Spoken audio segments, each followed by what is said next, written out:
First off, thank you very much for having me. The road fund this year, we based it on three things. Number one was safety for our citizens of Kentucky. Our roads need to be safe for safe travel for everyone. The other section, part two of it, was pavement management. We want to make sure our highways are paved correctly. All over Kentucky, the roads are deteriorating, and we want to make sure we fix that. And the third part was economic development. In Kentucky, just over the last couple of years, a lot of economic development is coming to Kentucky. Transportation is one of the most important things. We need to be able to use these roads for cargo to come and go.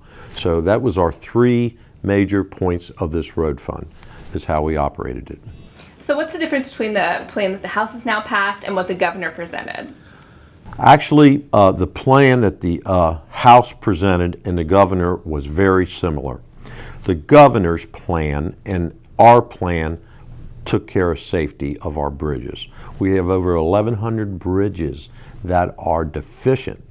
We wanted to make sure our bridges are going to be taken care of. That was number one. In fact, yesterday in Letcher County, a bridge collapsed. There are 14 bridges in Letcher County that is in that plan that will be repaired in the next biennium. That is how important it was to us. We developed this plan before this Letcher County incident happened. I don't know if there was any injuries on there, but we don't want that to happen in Kentucky. The governor's plan came over. I met with my leadership staff. They said, we are going to make sure we take care of our bridges. The next thing is pavement management. In the governor's plan, he had pavement for our roads. They have been deteriorating over the years. After I met with members here, both sides of the aisle, we were telling them we're going to do a lot of pavement and a lot of bridge repair. And that's actually what the House bill did that.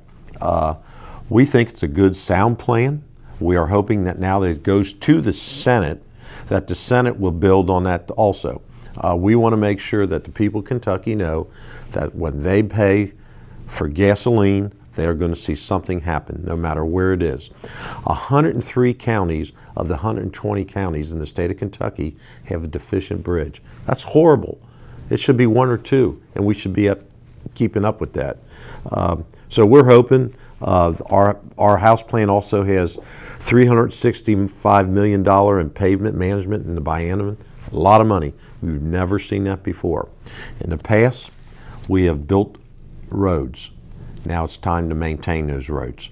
And we're also going to build some other roads because, like I said, economic development requires it, and we're going to make sure that they're there. So now when you say pavement management, we've obviously had an interesting winter, a lot of ups and downs, and so that's caused a lot of potholes. Will that be part of it? You know, when you say pavement management, what does that mean to the average Kentuckian? Correct.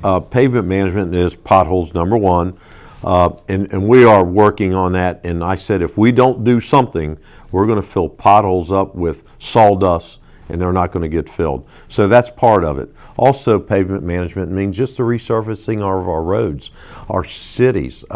They are traveled constantly, and these roads have grooves in them. They need to be fixed.